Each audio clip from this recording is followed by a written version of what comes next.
Abra sua Bíblia, por gentileza, na carta de Paulo aos Efésios, no capítulo 5 e no verso 29. Efésios capítulo 5, verso 29. O apóstolo Paulo diz: porque ninguém jamais odiou o seu próprio corpo. Ao contrário, o alimenta e cuida dele, como também Cristo faz com a igreja. Eu quero tomar esse versículo como ponto de partida e uma espécie de trilho para falar do cuidado do corpo. É a temática que nós estamos abordando.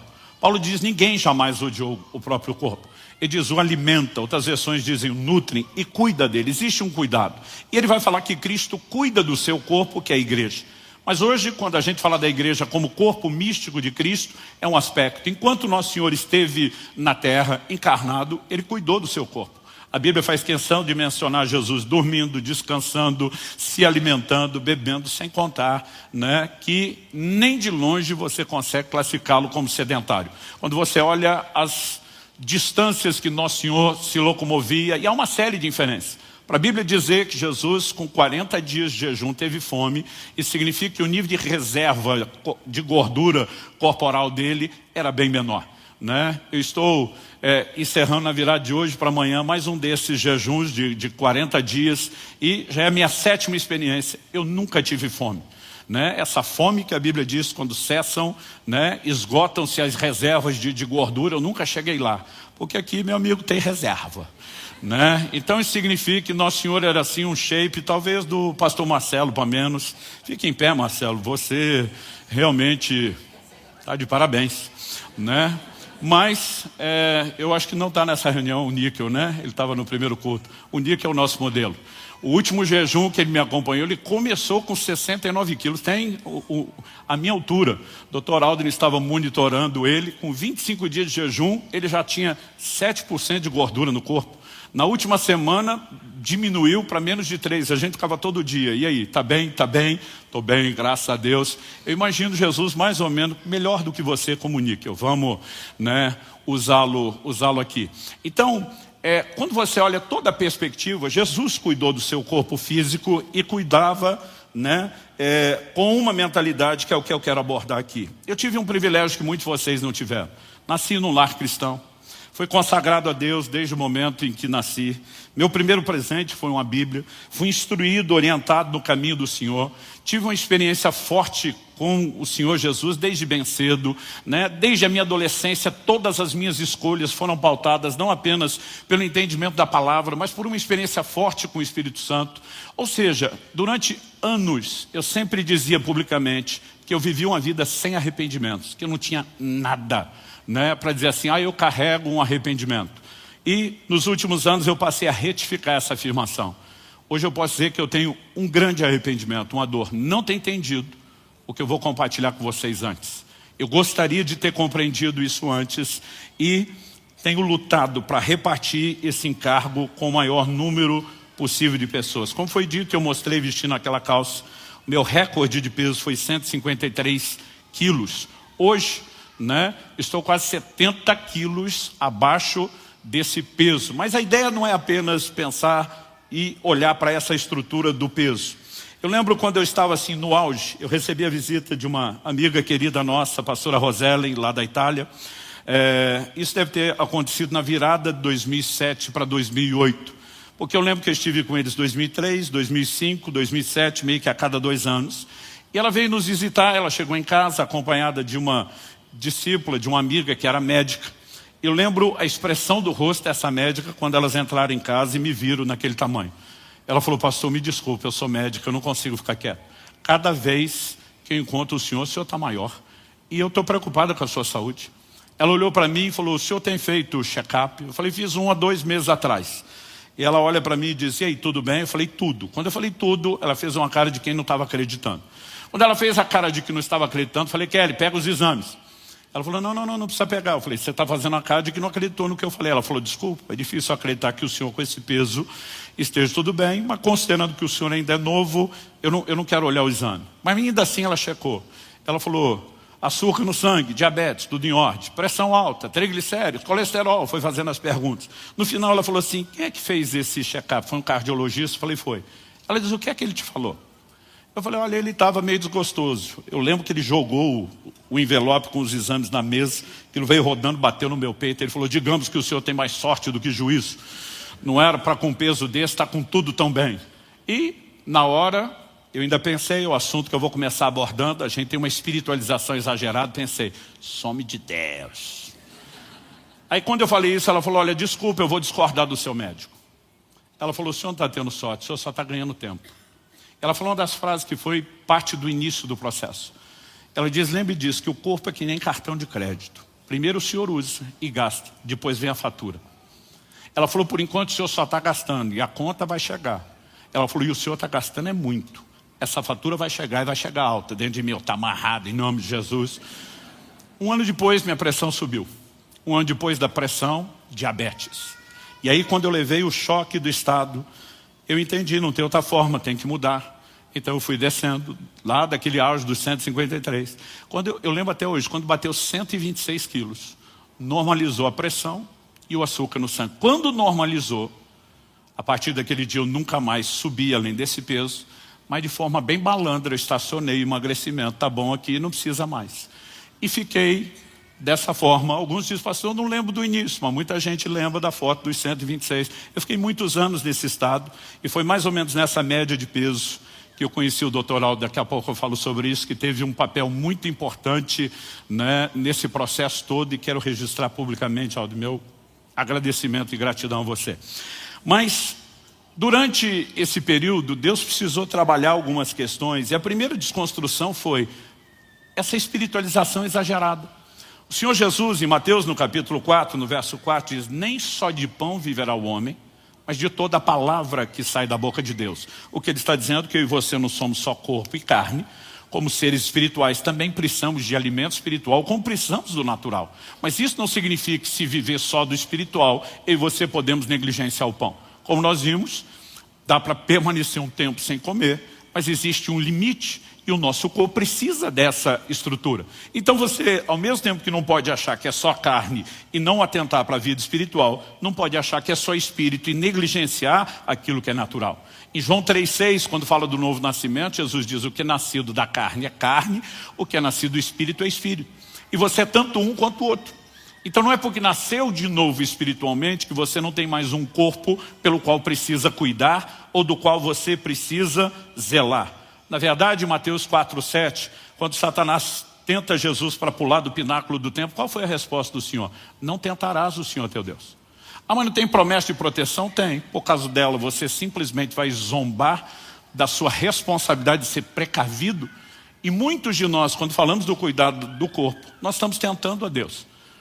Nós precisamos perceber, né, olhando para aquilo que a palavra de Deus ensina, que tem coisas que não precisam ser espiritualizadas. Em 1 Timóteo, no capítulo 5, no verso 23, Paulo dá um conselho ao seu discípulo. Ele diz, não beba somente água, por causa das suas frequentes enfermidades no estômago. Toma também um pouco de vinho. Ele está falando, olha, você precisa cuidar. Os comentaristas acreditam que a qualidade da água era péssima. Ele está dizendo, você precisa saber dosar, né? Você precisa saber como trata o seu corpo, para que você não tenha enfermidades. Paulo tinha um ministério de cura poderoso, marcado por sinais, milagres, mas ele não disse, Timóteo, vou orar por você. E não significa que a gente não vai crer nas intervenções de cura. Agora, isso não precisa ser uma desculpa para que a gente não cuide daquilo que deveria. Quem está entendendo, diga amém. Então, olhando para as Escrituras, nós vamos ver que existem escolhas naturais com consequências dessas escolhas. Por exemplo, o mesmo Deus que prometeu na Escritura proteger, ele apresenta responsabilidades que eu e você temos acerca da nossa proteção. O Salmo 127, por exemplo, diz, se o Senhor não vigiar, não guardar a cidade, em vão vigia a sentinela. A Bíblia não está dizendo que não precisa de sentinela, mas está dizendo que para nós tememos a Deus, a gente não vai só usar a sentinela e deixar de confiar em Deus. Mas confiar em Deus não dispensa a sentinela. Até porque você confia em Deus, normalmente não deixa seu carro destrancado por aí. Em Deuteronômio 22:8, olha o que Deus diz. Quando você construir uma casa nova, faça um parapeito no terraço, para que você não traga culpa de sangue sobre a casa, se alguém de algum modo cair do terraço. O Deus que promete proteger diz, fez um terraço, é um lugar alto, tem perigo? Tem. Constrói o parapeito. Porque a gente não precisa espiritualizar a proteção. A gente pode ser precavido, a gente pode ser cauteloso, a gente pode ser cuidadoso. E aquilo em que eu e você temos responsabilidades no aspecto natural, não adianta ter essa espiritualidade ou essa espiritualização exagerada. Eu sempre ouvia meu pai dizer, nunca apliquei isso em relação ao cuidado do corpo, como depois eu pude colocar, mas eu sempre ouvia meu pai citar João 11:39. Quando Jesus vai ressuscitar Lázaro, ele dá uma ordem antes, ele diz, tirai a pedra. Meu pai dizia, aquilo que só Deus pode fazer, o homem não pode, obviamente, fazer. Mas aquilo que o homem pode fazer, Deus não faz questão nenhuma de fazer no lugar dele. Então ele diz, tirar a pedra, vocês podem fazer? Tira vocês. Ressuscitar comigo? Ok. Nesse nível você confia. Mas muitas vezes nós estamos terceirizando tudo. E até esperando que Deus faça aquilo que é minha e sua responsabilidade, inclusive orientada pela própria palavra de Deus. A gente acaba tendo um pensamento que muitas vezes é muito fatalista, absoluto, pré-determinista, como tudo que acontece tinha que acontecer. E biblicamente isso não é verdade. Tem muita coisa que pode ser evitada. Aliás, o apóstolo Paulo, em Atos 27, quando ele está naquele navio, que depois acaba naufragando na ilha de Malta, a Bíblia nos mostra, né, que em Atos 27, 21, ele se levanta e diz, senhores, na verdade era preciso terem me atendido e não partir de Creta para evitar esse dano e perda. Antes da viagem começar, Paulo diz, vejo que a viagem vai ser danosa. Ele dá conselhos, ninguém o ouviu. Agora, quando a carga já tinha sido perdida, o navio está para se perder, ele diz, um anjo de Deus, de quem eu sou, a quem eu sirvo, esteve comigo, diz, ninguém se perderá. Mas antes disso, ele faz o papel da esposa no casamento. Eu falei. Eu te disse. Vocês tinham que ter me ouvido para evitar esse dano e perda. Muitas vezes nós estamos vivendo prejuízos, são frutos das nossas escolhas, e a gente está dizendo, Deus deve ter um propósito. Há situações onde ele pode, e de fato vai usar até o fruto de escolhas erradas que nós fazemos e tentar tirar lucro, mas eu e você não podemos achar que as coisas estão acontecendo porque tinham que acontecer. Muitas delas poderiam estar sendo evitadas, e quando falamos da questão da saúde não é diferente.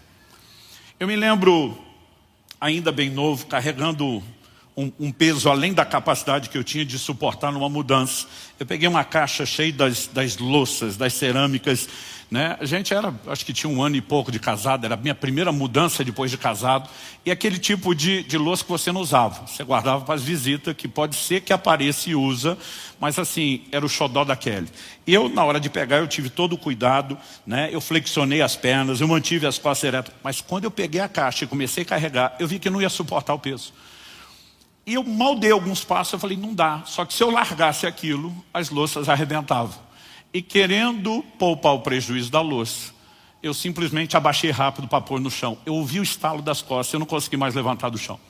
Eu tive uma ou algumas hérnias de disco, passaram a pinçar o ciático. Eu fiquei 15 dias na cama, quase 1 mês sem conseguir andar. Aquilo foi um processo delicado. O ortopedista que eu fui me consultar era da igreja. E ele, depois de todos os exames, ele olha para mim e diz, pastor, nem cirurgia resolve o seu problema. Ele falou para o senhor entender a gravidade.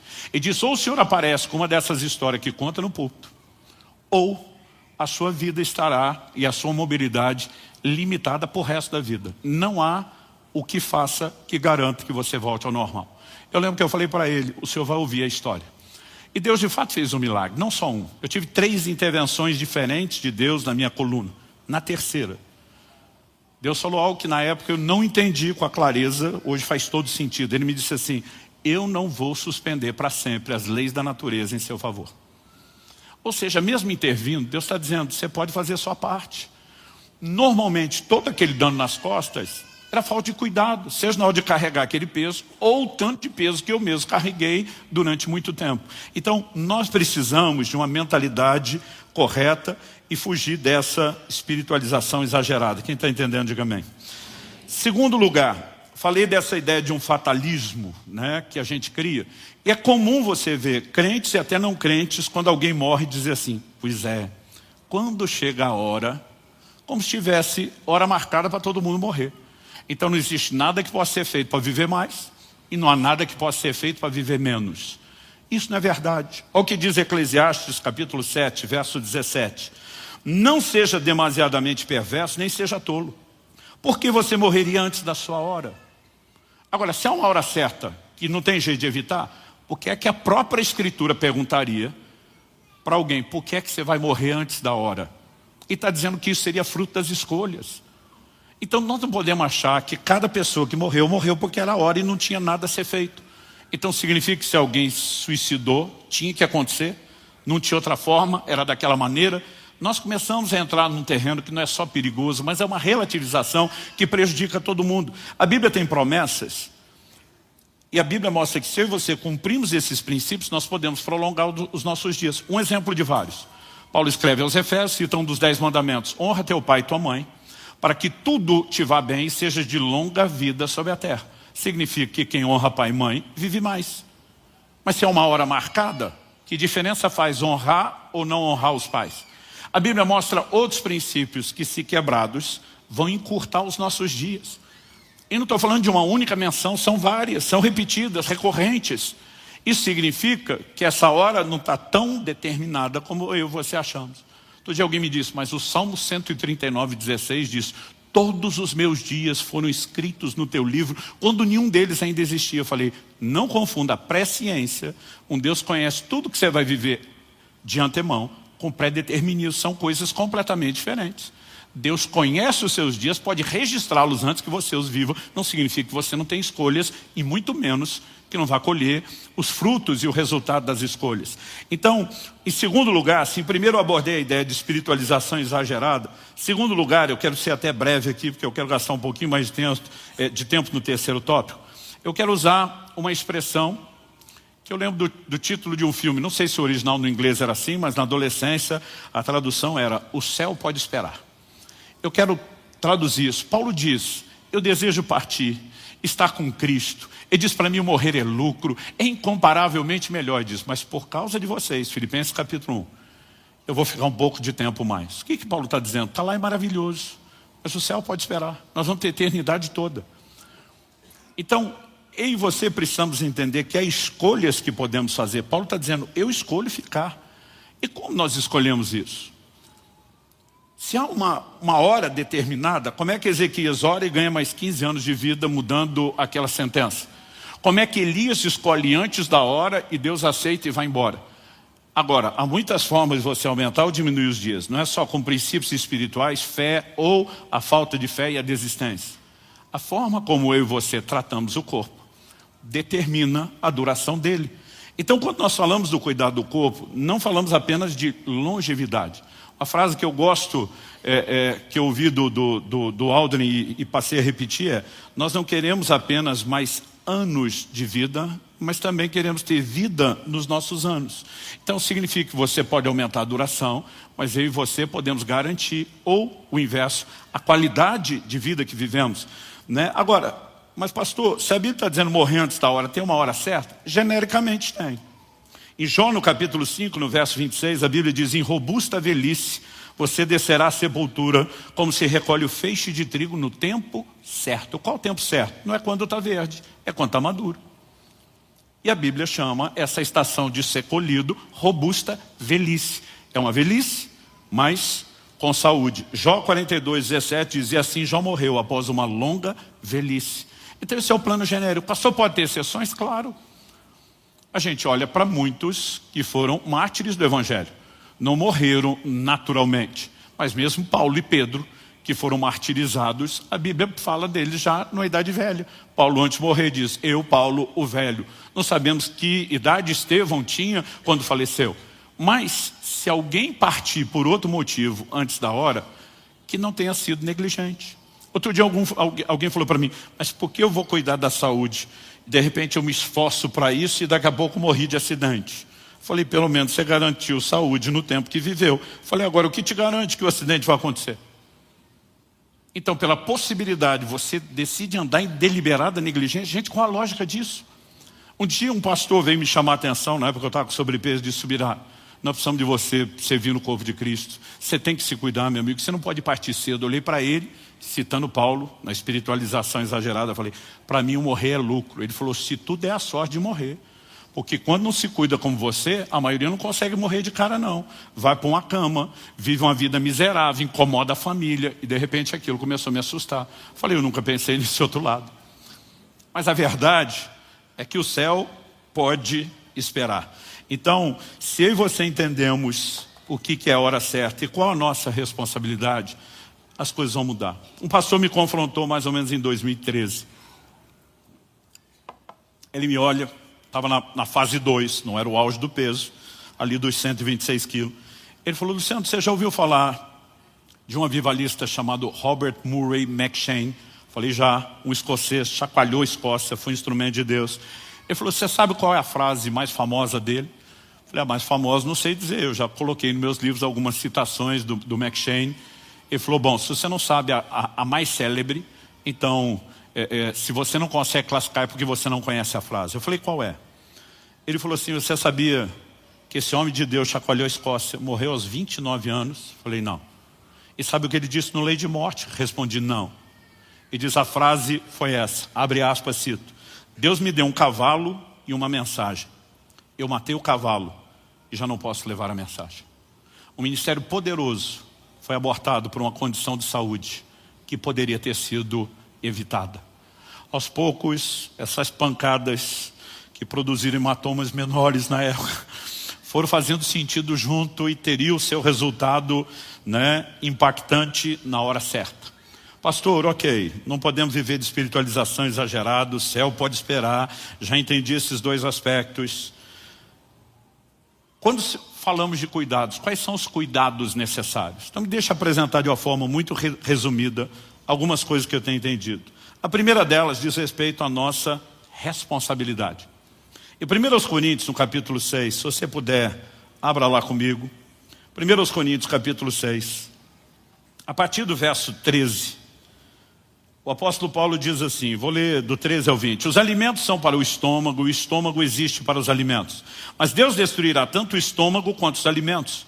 Porém o corpo não é para a imoralidade, mas para o Senhor, e o Senhor para o corpo. Deus ressuscitou o Senhor e também nos ressuscitará pelo seu poder. Vocês não sabem que o corpo de cada um de vocês é membro de Cristo? Será que eu tomaria os membros de Cristo e os faria membros de uma prostituta? De modo nenhum. Ou não sabem que o homem que se une à prostituta forma um só corpo com ela? Porque, como se diz, os dois se tornarão uma só carne. Mas aquele que se une ao Senhor é um só espírito com ele. 18. Fujam da imoralidade sexual. Qualquer outro pecado que uma pessoa cometer é fora do corpo. Mas aquele que pratica imoralidade sexual peca contra o próprio corpo. Será que vocês não sabem que o corpo de vocês é santuário do Espírito Santo que está em vocês? E que vocês receberam de Deus? E que vocês não pertencem a vocês mesmos? Porque vocês foram comprados por preço. Agora, pois, glorifiquem a Deus no corpo de vocês. Então Paulo migra do assunto de alimentação e passa a falar do corpo que um dia será ressuscitado.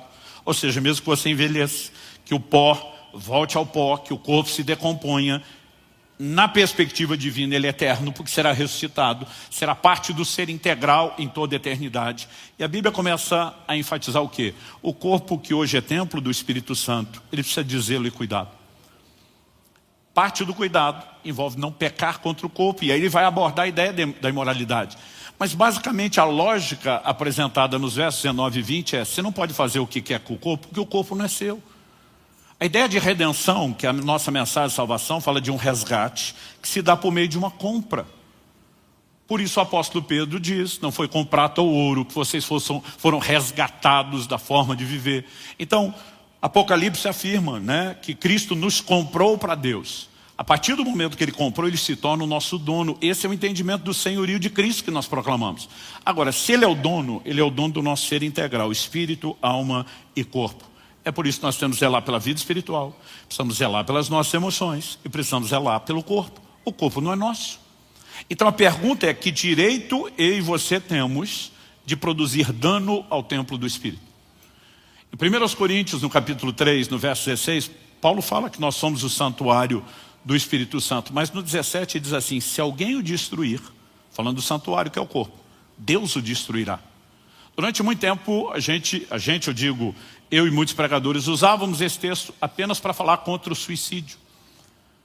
E eu preciso tocar nesse assunto aqui. Não importa o desespero da vida que alguém possa ter. Paulo fala de tribulações a ponto de desesperar da vida. Mas ele diz, e o Deus que nos livrou e continuará a nos livrar, nos livrou disso. Não importa o nível de desespero, eu e você devemos recorrer a Deus e nunca desistir da vida. Aliás, esse texto nos mostra o quão sério pode ser a consequência do suicídio, que não é apenas por fim a vida terrena. Paulo disse, se alguém destruir o corpo, que é o santuário do Espírito, Deus o destruirá. O cara já matou o corpo, o que é que sobrou para Deus destruir depois? Então a gente sempre usava isso como uma advertência, não cele sua condenação eterna. Mas a pergunta é, a destruição do corpo é só um ato instantâneo de suicídio? Ou será que de forma gradual e progressiva, eu e você não podemos estar fazendo a mesma coisa? Quando você entende redenção, parte da ideia de mordomia, de ser um bom gerente daquilo que é de Deus, não é nosso, é cuidar do corpo. Você pode dizer amém? Esse cuidado envolve a maneira como relacionamos com o mundo espiritual, com os princípios, não entregando a imoralidade ao corpo. Mas também envolve elementos como o cuidado da saúde. Então me permita falar de alguns cuidados necessários dentro dessa perspectiva, não só de quem quer ter saúde. Mas eu e você precisamos entender o zelo que nós precisamos ter para com aquilo que é de Deus. E o tópico número 1 que eu preciso abordar rapidamente aqui diz respeito à questão da alimentação. Muitas vezes a gente não percebe o quão sério isso pode ser, não só no natural, mas mesmo na mescla com o mundo espiritual. Qual foi o lugar onde o homem cede lá na primeira tentação no Éden? A tentação não se limitava à comida, mas vem mascarada por trás da comida, porque Satanás sabia o poder que isso teria. Quando Esaú vende o seu direito de primogenitura, vendeu pelo quê? Por um prato de lentilha. O livro de Números diz no capítulo 11 que quando o povo tem saudade do Egito, o lugar da escravidão de onde Deus os libertou, qual era o elo emocional com a escravidão? Saudade da comida. Quando você olha para o próprio Jesus sendo tentado por Satanás no deserto, qual foi a primeira tentação? Transforma essas pedras em pães. A comida está sempre por lá. Em Filipenses 3, Paulo fala daqueles cujo Deus é o ventre. Ou seja, uma idolatria, algo concorrendo com o lugar de Deus e que diz respeito à forma como eu e você nos relacionamos com a comida. Eclesiastes capítulo 10, verso 17 diz, feliz é você, ó terra, cujo rei é filho de nobres e cujos príncipes se sentam à mesa a seu tempo para refazer as forças e não para se embriagar. Outras traduções dizem, não para se banquetear. Então é fato que quando Deus fez o alimento, Ele não nos deu apenas uma fonte de nutrição. Ele cria o paladar, Ele deu também uma fonte de prazer. Mas todos os prazeres que Deus nos deu devem ser usados com sabedoria e moderação. Deus também deu ao homem lá no Éden uma esposa e queria que o homem tivesse deleite espiritual, emocional e físico que envolve a vida e intimidade. Mas o mesmo Deus estabeleceu padrões, limites.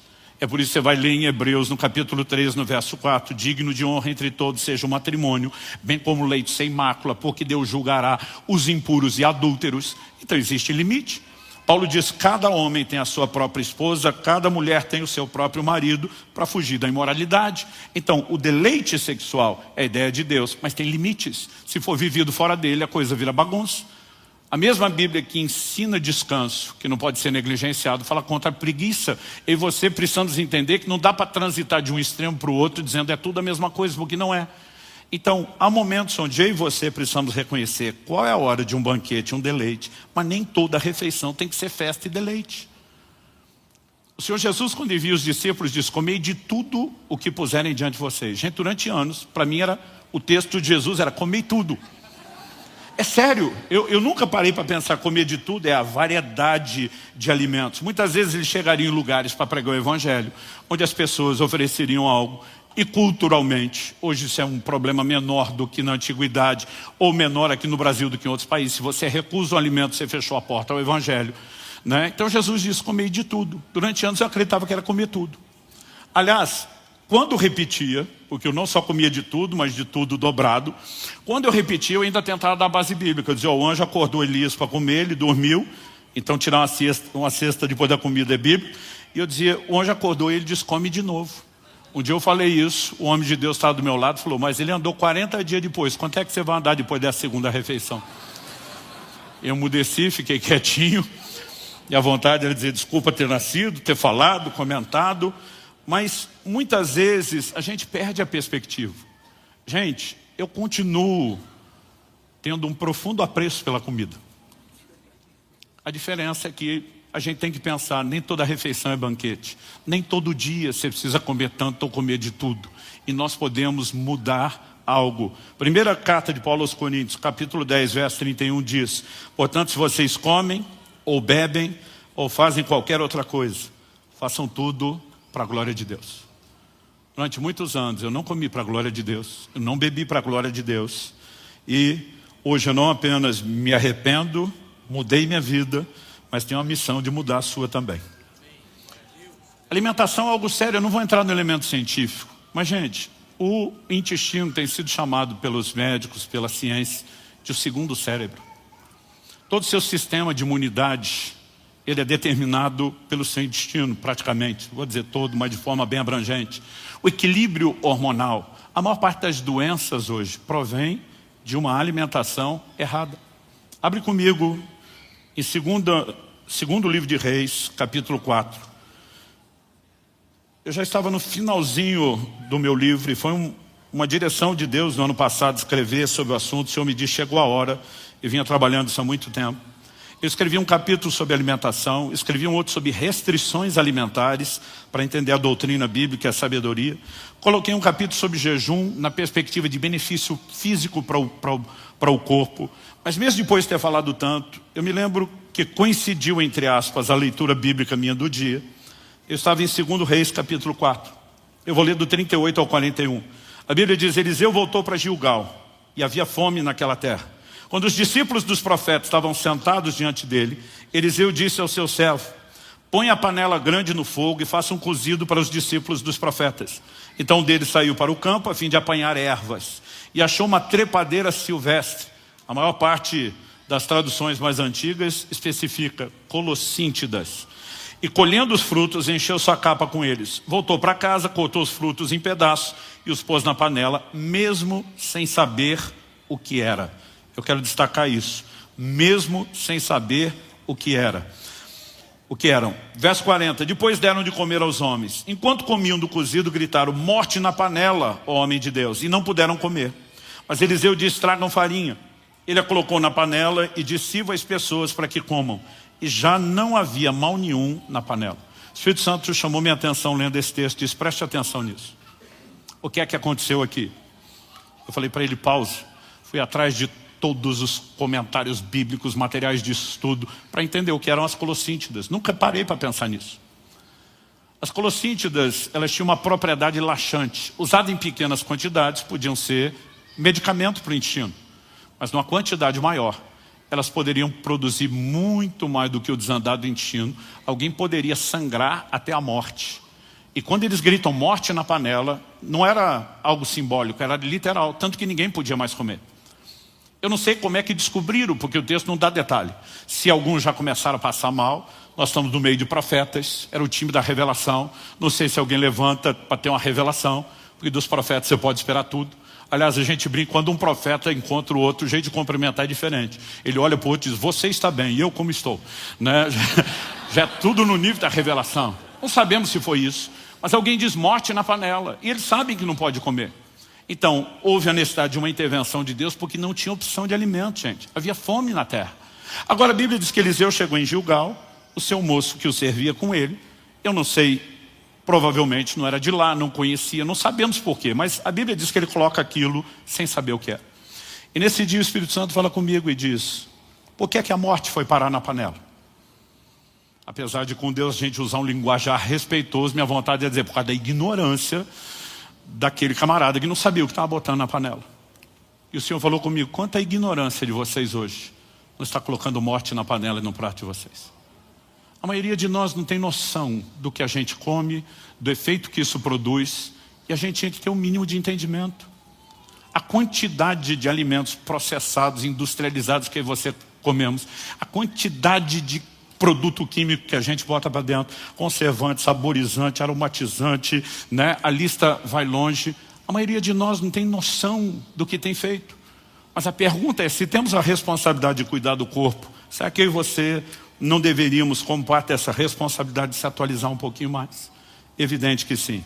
Segunda coisa, que é uma das áreas de cuidado, eu quero passar rápido aqui, mas não posso deixar de tocar. Não é o problema de todos. Tem gente que não tem problema nessa área e tem nas outras. Mas diz respeito à questão do sobrepeso. É o jeito mais bonito da gente falar aí do excesso de peso. Em primeira carta de Paulo a Timóteo, no capítulo 5, no verso 16, eu lembro de um dia que eu estava meditando na epístola de Paulo a Timóteo, eu cheguei nesse versículo, ele disse: se alguma mulher crente tem viúvas em sua família, socorra-as, para que a igreja não fique sobrecarregada e possa socorrer as viúvas que não têm ninguém. Você lê os versículos anteriores, Paulo está falando que as viúvas que não tinham arrimo de família, não tinham filhos ou netos para cuidar, a igreja ia acolher e cuidar delas. Mas ele termina dizendo, se a família pode cuidar, então a família faça, e a igreja se dedica a cuidar de quem não tem família. Por quê? Para que a igreja não fique sobrecarregada. A igreja não ia conseguir socorrer todas as viúvas.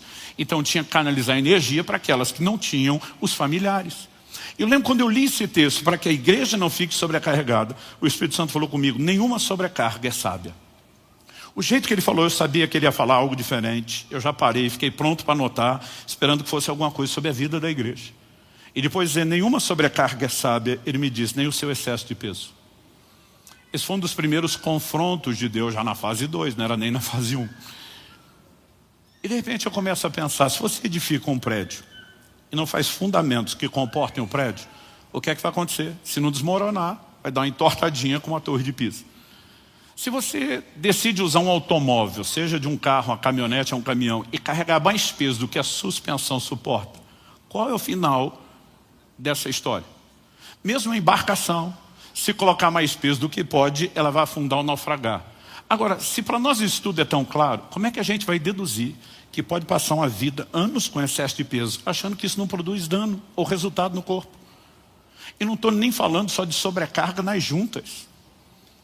Vamos falar da sobrecarga ao coração, ao sistema cardiovascular. É por isso que obesidade e pressão alta andam juntos. Vamos falar de diabetes. E a história vai longe. Então, assim, hoje nós vivemos uma epidemia mundial de obesidade. Todo mundo acha que está bem. Durante muito tempo as pessoas diziam, tem que se cuidar. Eu dizia, isso é vaidade. Não, não é vaidade. A questão não é meramente a sua aparência, a sua forma. É o cuidado do corpo. Então, essa foi uma das áreas que Deus corrigiu. Eu tive que tratar e ela merece nossa atenção. Terceira, descanso. E agora quem está falando é o imperativo. Desses que andam no trifásico, não sei nem se eu estou no 220 ou numa voltagem superior. Durante muito tempo, sabe o que eu dizia? Eu dizia que dormia perder tempo. Eu dizia, passar um terço da vida dormindo. Eu lembro que um dia eu comentei com o médico e falei, se tivesse uma pílula para tomar e não precisar dormir, eu tomava. Ele falou, a pílula existe, graças a Deus que o senhor não descobriu. Durante muito tempo falei isso. Eu lembro de uma conversa com o Aldrin em 2014. Ele diz, Luciano, você precisa cuidar do sono e do descanso. Eu falei, dormir é perda de tempo. Eu falei, eu durmo de 4 a no máximo 6 horas e estou bem. Ele falou, não, você não está bem. Você habituou o dano que você faz com o corpo. Você não tem noção do que você está fazendo com o seu corpo. Eu lembro de uma ilustração que ele me deu, depois de um argumento forte. Ele diz, o Criador faria o seu corpo com necessidade de descansar 8 horas. E você teria um plano melhor e mais inteligente do que o dele para viver a vida.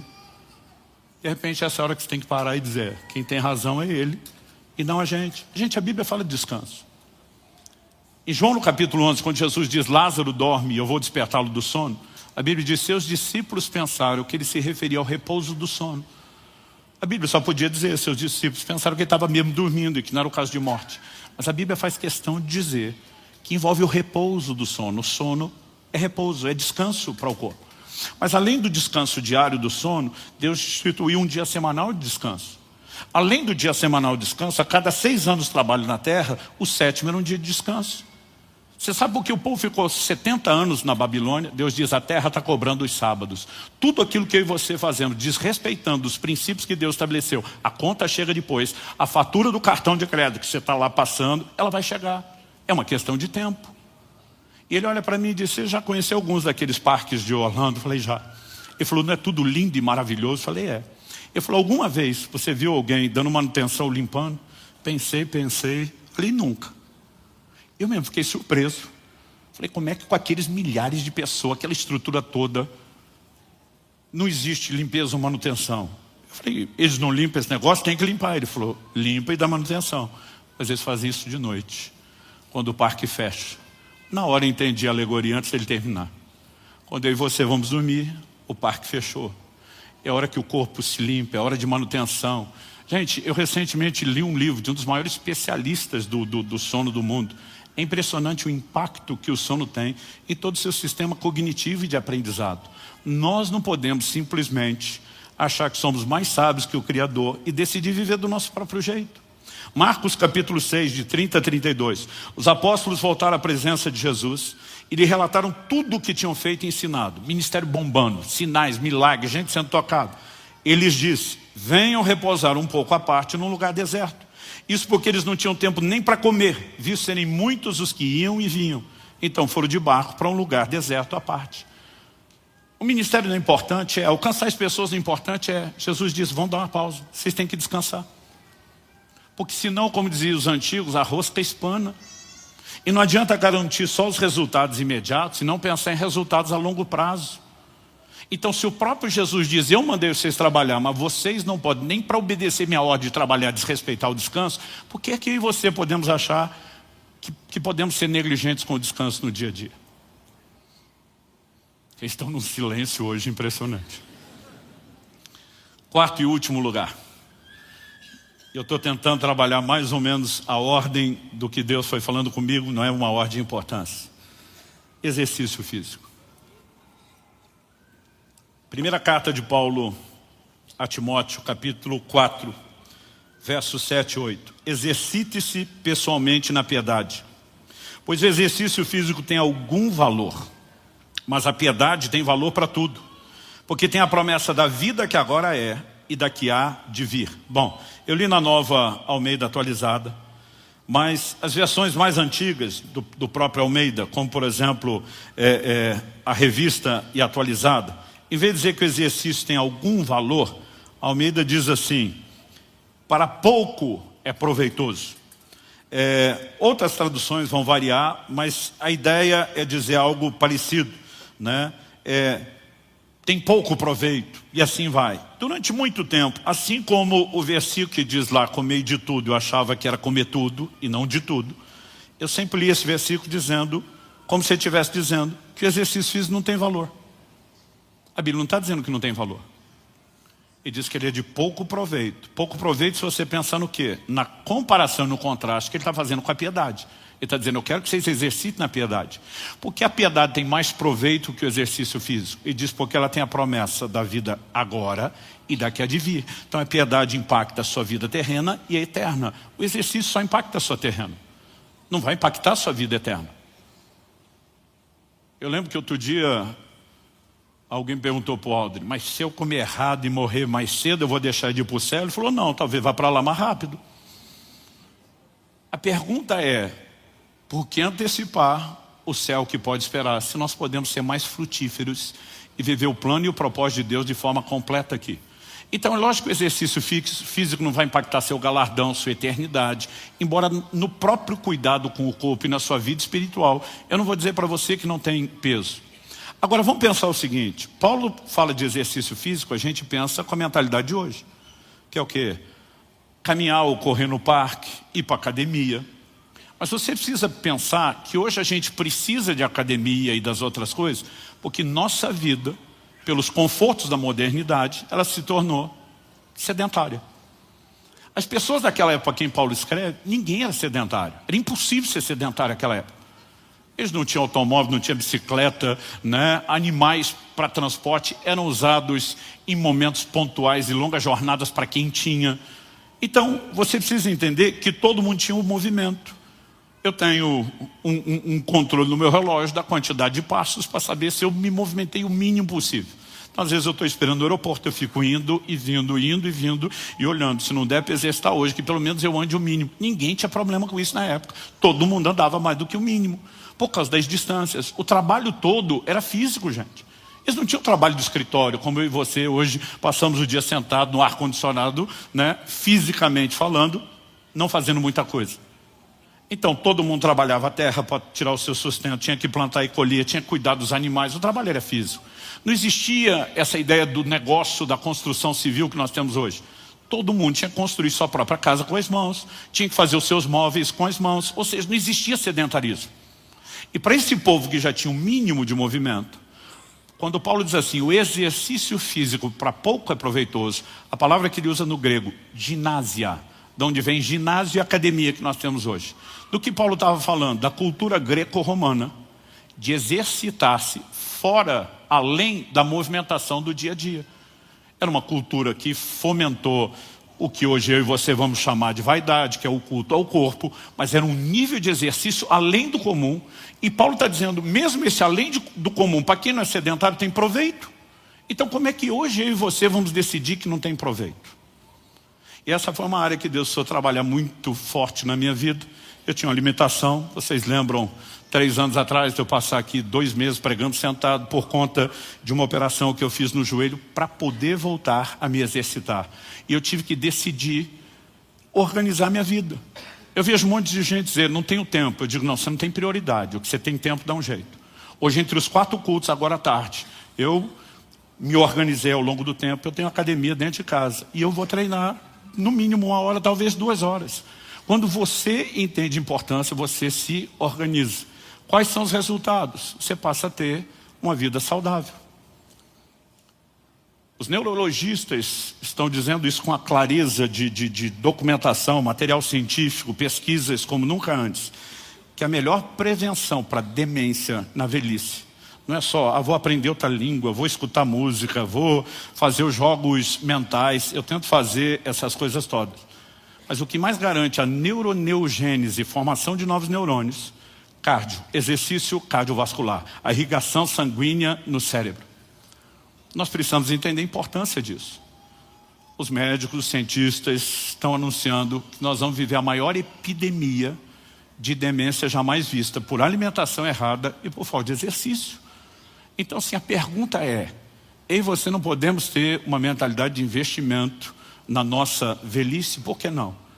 Ok, pastor, é só o cardio? Também não. Se você quiser garantir mobilidade, não só o equilíbrio básico, mas mobilidade na velhice, você também vai precisar do anaeróbico, ou seja, musculação.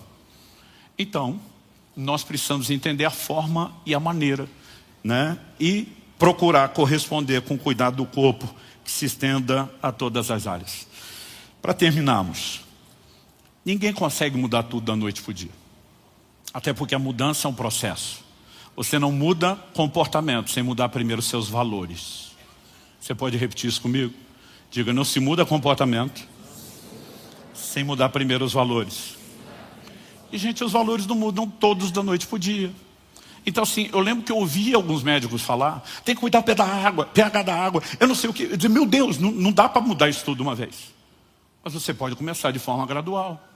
Então eu comecei retirando tudo aquilo que era escandalosamente mais danoso. Criei o hábito com isso. Depois você pode ir ajustando. Mas ao mesmo tempo nós precisamos de uma mudança de mentalidade. É por isso que nós estamos domingo passado e esse, pilhando você. Queremos que você adquira os livros. Porque não adianta ouvir isso uma vez. Eu me lembro quando em 2014 eu conheci o Aldrin, sentei na frente dele para uma conversa. Fiz o exame, eu brinco que ele tem uma máquina, um scanner lá que parece coisa espiritual, de tanto detalhe que revela da sua vida, dos seus hábitos. E quando terminou, estava na fase 2, dos 120 e tantos quilos. Falei, doutor, muito ruim? Ele falou, melhor do que eu esperava. Olhando o seu tamanho e o seu peso. Mas ele olha para mim e diz assim, graças ao ortomolecular que te pegou 2 anos e meio atrás, te passou a suplementar com isso e isso. Eu pensei, como é que ele sabe o tempo e o que eu estou tomando?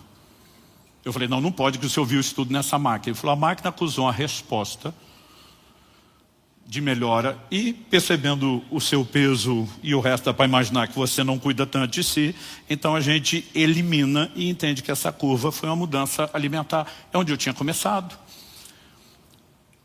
Mas naquela hora ele olha para mim e eu falei, não, realmente, minha mentalidade vem mudando, eu comecei a entender isso, aquilo. Ele olha para mim e diz, Luciano, eu sou um pregador. Além de médico, também sou pastor, um pregador. Não prego tanto quanto você nessa agenda intensa, mas prego. Ele falou, para mim, algo frustrante. Me diz se você partilha do sentimento. É ver gente que vem à frente no apelo, chora, diz, eu vou mudar. Mas no meio da semana já esqueceu aquilo. Eu falei, realmente é frustrante. Ele falou, pois é assim que eu me sinto com você do outro lado da mesa. Deus está trabalhando em mim, eu vou mudar. E daqui a pouco você sai daqui e parece que não vai lembrar mais nada. E aquilo me chocou, porque ele me pegou pelo gancho emocional. Mas ele olha para mim e diz, você concorda se esse povo que chora lesse mais a Bíblia e ajudar a consciência deles para mudar o comportamento? Eu falei, sim. Ele falou, pois é, então eu vou te pedir algo. Leia a minha Bíblia o mim, entre aspas, era: comece a entender um pouco mais de saúde, comece a entender o impacto que isso vai ter sobre o seu corpo. E a partir dali, ele começou a me dar uma bibliografia extensa de materiais que eu passei a ler. Pastor, o senhor quer que eu leia isso tudo? Não, é por isso que a gente está entregando tudo resumido de mão beijada para você. Mas tem sido anos estudando área após área, né? E eu decidi, mesmo não sendo minha área de formação, eu falei: eu vou ler todo esse material médico, eu preciso entender essas coisas, porque senão eu nunca vou funcionar como deveria. Então, o processo de mudança de mentalidade, entendendo o que a Bíblia diz, o que a ciência diz, impressionante que essas coisas não se contradizem, como muitos que professam a fé acham, começou a gerar uma mudança. A mudança de mentalidade foi gerando uma mudança de comportamento. Eu não mudei tudo da noite para o dia. Eu oscilei subidas e descidas, nunca igual de peso como antes. É lógico que nos últimos anos tem um fator atenuante, né? Um período desses de 40 dias de jejum vão 16, 17, às vezes 8 quilos, né? Principalmente você fazendo isso, treinando. Então tem hora que eu subo um pouquinho antes de começar, recupero depois. Mas aos poucos as coisas foram se organizando dentro de mim, mas por causa de uma mudança de valores. Então o que eu espero? Hoje eu quero trazer um alerta. E eu quero tentar mostrar para você que o assunto merece mais do que a sua atenção hoje. E eu, honestamente, quero te encorajar a não apenas levar os livros. A gente não quer distribuir livros. Nós queremos que você leia, releia, releia, até que isso entre dentro de você e te ajude a mudar de vida. E dessa forma honrar a Deus. Você pode dizer amém? Eu quero encerrar com um testemunho que foi, de todos, acho que o golpe fatal que me acordou e me chacoalhou. E que dá o argumento final da mudança de pensamento aqui para arrematar. Finalzinho de 2013, acho que foi novembro, eu conheci um homem de Deus, pastor Paulo Canuto. Eu ouvia falar muito dele andando pelo Brasil, nas minhas viagens à Europa. Tu me perguntava: conhece Paulo Canuto? Falava das experiências dele. E, finalmente, nós dois teríamos preleturas numa conferência. Falei: minha chance de conhecê-lo. Eu ia pregar na quinta noite, sexta de manhã eu ia embora. Ele ia pregar só no sábado, eu não iria ouvi-lo. Então, quando terminou a reunião, tinha uma janta para os preletores. O pessoal da igreja fez uma comida mais saudável do que o normal. Mas de todo mundo, ele foi o que fez o menor pratinho. Eu só para puxar assunto, conversa, né? Era mais aquele quebra-gelo, eu não queria falar daquilo. Eu falei para ele: está se cuidando, hein? Quando eu falei: está se cuidando, hein? Ele olha para mim e pergunta: quantos anos você tem? Quando alguém com mais de 60 anos te perguntar a idade, ele vai te dar um sermão. Pode ter certeza. Quando ele perguntou: quantos anos você tem? Eu falei: lá vem. Eu na fase 2, mas bem robusto, respondi: 43. 41, tá? Vai fazer 42. E ele falou: não, estou perguntando sua idade, porque quando eu tinha 44 anos de idade eu morri. Eu falei: você o quê? Ele falou: morri. Eu falei: como assim morreu? Ele falou: morri, eu tenho o laudo médico da minha morte. Ele aponta para Eva, a esposa dele, e diz: ela é minha testemunha, estava comigo lá. Não é toda hora que você encontra alguém que morreu e consegue conversar com ele. Eu, curioso, olhei: me fala um pouquinho mais sobre isso. Ele falou: meu corpo entrou em falência aos 44 anos de idade, múltiplo. Me reanimaram 4 vezes, 5 vezes. Nas primeiras 4 eu voltei, na quinta eu não voltei mais. Falei: como é que você sabe que não voltou? Ele falou: porque eu me vi saindo do corpo. E da 4ª para a 5ª vez, tudo que acontece na sala, eu estou vendo fora do corpo, meu corpo deitado. Ele falou: meus detalhes batem, a minha versão bate nos mínimos detalhes, a da minha esposa e do médico. Ele falou: eu vi que horas eram quando ele assinou o laudo, e o laudo confere com o horário que eu vi. Eu vi o que ele falou quando tirou a minha aliança e entregou para minha esposa. Os dois ficaram pasmos quando eu contei a história. Eu falei: eu vi tudo. Eu estou impressionado. Falei: e aí? Ele falou: e aí que Jesus apareceu atrás de mim. Quando aquela presença apareceu, eu já sabia que era ele. Ele diz: eu não sentia permissão de encará-lo, mas antes dele falar, ele falou: eu já sabia que era ele. Ele chegou pertinho de mim, do meu ouvido, e sussurrou: você é um suicida. Quando eu vi aquilo, eu já sabia para onde ia essa história. Foi um soco no rim, como falo na linguagem do boxe. E eu estava assustado com aquilo, mas ele continua e diz que o Senhor Jesus falou assim: eu tinha um plano extraordinário para a sua vida, mas você o abortou, porque nunca cuidou do seu corpo. Quando ele falou isso, eu falei: para, sem pisar nos ovos, vamos direto no assunto. Tu era gordo, tipo, fala comigo na real. Ele falou: não, meu problema era comer menos do que deveria, jejuava sem sabedoria nenhuma, não dormia, toda noite era uma vigília. Ele falou: eu dormia 2, 3 horas para orar, para buscar Deus. Viajava a pregar o evangelho sem me dar descanso, meu corpo não suportou. Eu estou diante dele, como diriam meus amigos, os cariocas da Baixada. Caraca! Eu estou impressionado com aquilo. Ele falou, calma, calma que fica pior. Ele falou, Jesus, enquanto falava, me deu uma visão do que seria o meu velório do dia seguinte. O velório que não aconteceu, eu assisti. E ele falou, a coisa mais assustadora de se ver o seu próprio velório. Ele falou, eu vi o meu. Eu no caixão, arrumado, coroa de flores, família, amigos, todo mundo chorando. E alguém chega perto do meu caixão, estende a mão e diz, mas o Paulo era uma bênção. Por que será que o Senhor recolheu ele tão novo? E aí Jesus atrás dele diz, além de abortar o meu plano para a sua vida, você faz com que eu seja julgado. Eu não te recolhi coisa nenhuma, foi você que se matou, foi você que nunca se cuidou. E além de abortar o meu propósito para você, você ainda faz com que eu seja julgado.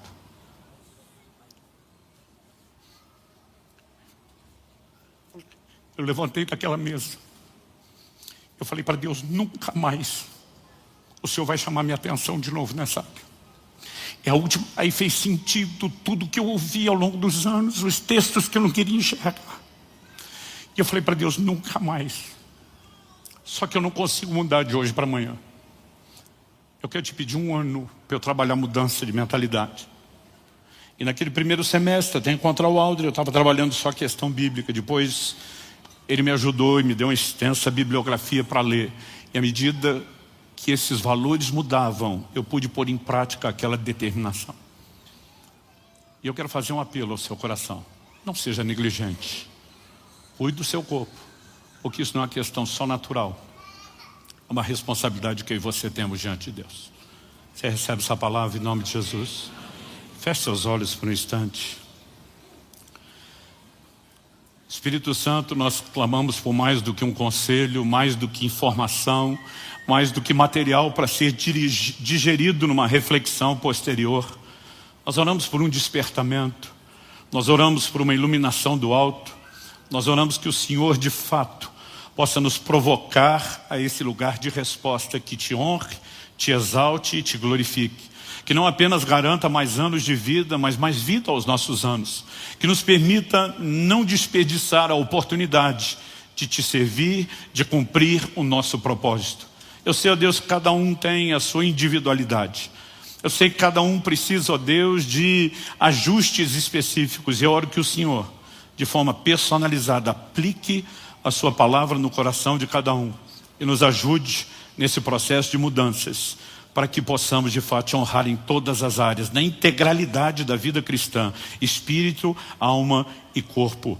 É a minha oração, por cada um dos meus irmãos e irmãs nesse lugar, por aqueles que nos acompanham pela internet, ao vivo ou posteriormente com essa palavra gravada. Eu oro pelo início de uma nova história, em nome de Jesus e para a glória de Deus. Se você crê e concorda, diga amém. Amém. Glória a Jesus.